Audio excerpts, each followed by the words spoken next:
ভুলে যাওয়া সকল পাসওয়ার্ড এই এক জায়গা থেকে পেয়ে যাবেন।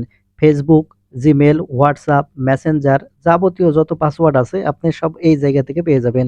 দেখুন আমরা সচরাচর যেটা হয়, আমরা একটা পাসওয়ার্ড তৈরি করার পরে বা অ্যাকাউন্ট খোলার পরে কিছুদিন পরেই দেখা যায় যে সেই অ্যাকাউন্টের পাসওয়ার্ডটি ভুলে যেয়ে থাকি।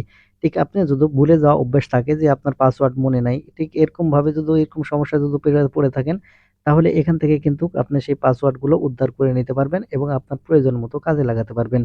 দেখুন সচরাচর কিন্তু এখানে এই পাসওয়ার্ডগুলো থাকে না। তার জন্য বেশ কিছু কাজ করতে হবে। এই কাজগুলো কিভাবে করবেন এই ভিডিওটি থেকে A to Z পর্যন্ত জানতে পারবেন। আশা করি সম্পূর্ণ ভিডিওটি জুড়ে থাকবেন। তাহলে চলুন সম্পূর্ণ ভিডিওটি মনোযোগ সহকারে দেখতে থাকুন। আর মূল ভিডিওতে যাওয়ার আগে ছোট্ট একটা রিকোয়েস্ট, ভিডিওটিতে শুধু একটি লাইক দিয়ে রাখবেন। এখন আপনারা সর্বপ্রথম যে কাজটি করবেন, আপনার ভুলে যাওয়া সকল পাসওয়ার্ড সেভ করা এবং দেখার জন্য আপনারা সর্বপ্রথম সেটিংস ওপেন করে নিবেন। সেটিংস ওপেন করলে এখানে আপনারা গুগল অপশন দেখতে পাবেন। এখন এখান থেকে গুগল এই অপশনের উপর ক্লিক করলে এখানে অল সার্ভিস নামের অপশন চলে আসবে। এখন এখান থেকে অল সার্ভিস এই অপশনের উপর ক্লিক করবেন। অল সার্ভিস এই অপশনের উপর ক্লিক করার পর একটু স্ক্রল করে নিচের দিকে আসবেন। আপনার এখন এখান থেকে স্ক্রল করে নিচের দিকে আসলে এখানে আপনারা দেখতে পাবেন অটো ফিল উইথ গুগল। এখন এখান থেকে অটো ফিল উইথ গুগল এই অপশনটি ওপেন করবেন। তারপরে এখান থেকে নিচের দিকে আসলে এখানে পাসওয়ার্ড নামের অপশন দেখতে পাবেন। এখন এখান থেকে পাসওয়ার্ড এই অপশনের উপর ক্লিক করবেন।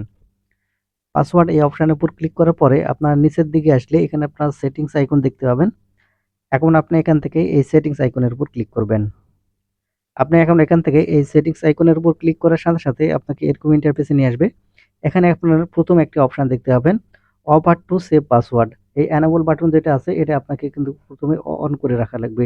এখানে যদি এটা অন না করে রাখেন তাহলে কিন্তু পাসওয়ার্ড আর আপনার ওখানে সেভ হবে না। সেক্ষেত্রে অবশ্যই এখান থেকে এই এনেবল বাটনটি এখান থেকে অন করে রাখতে হবে। এখন এখান থেকে অন করে রাখা হয়ে গেলে এখন এখান থেকে আপনারা ব্যাক বাটনে ক্লিক করবেন। ব্যাক বাটনে ক্লিক করার পর এখানে যে পাসওয়ার্ড যে অপশনটি দেখতে পাবেন, এখন এখান থেকে পাসওয়ার্ড এই অপশনের উপর ক্লিক করবেন। পাসওয়ার্ড এই অপশনের উপর ক্লিক করলে আপনাকে এরকম ইন্টারফেসে নিয়ে আসবে।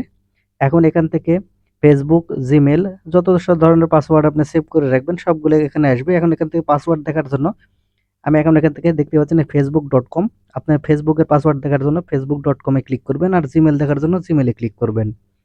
তাহলে এখান থেকে এই অপশনের উপর ক্লিক করার সাথে সাথে facebook.com এর সাথে .com এর অপশনের সাথে ক্লিক করার সাথে সাথে দেখতে পাচ্ছেন এখানে ফেসবুকের যতগুলো অ্যাকাউন্ট খোলা আছে সবগুলো কিন্তু পাসওয়ার্ড এখান থেকে দেখা যাবে।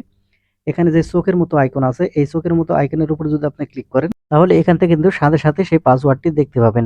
এখন যে কথাটি না বললেই নয়, দেখুন এখান থেকে কিন্তু সচরাচর আপনার সর্বপ্রথম এখান থেকে পাসওয়ার্ড পাবেন না। যে সময় আপনি আপনার জিমেল বা যে কোনো অ্যাকাউন্ট আপনি তৈরি করবেন সেই সময় একটা নোটিফিকেশন আসবে। সেই নোটিফিকেশনে লেখা থাকবে সেভ পাসওয়ার্ড। আপনি যদি ওখান থেকে সেভ পাসওয়ার্ডে ক্লিক করেন তাহলে কিন্তু এখান থেকে এই পাসওয়ার্ডটি এখান থেকে সেভ হবে। আর যদি আপনার না সেভ করেন তাহলে কিন্তু এখান থেকে আপনারা পাসওয়ার্ড পাবেন না। আশা করি বুঝতে পেরেছেন। ধন্যবাদ ভিডিওটি দেখার জন্য।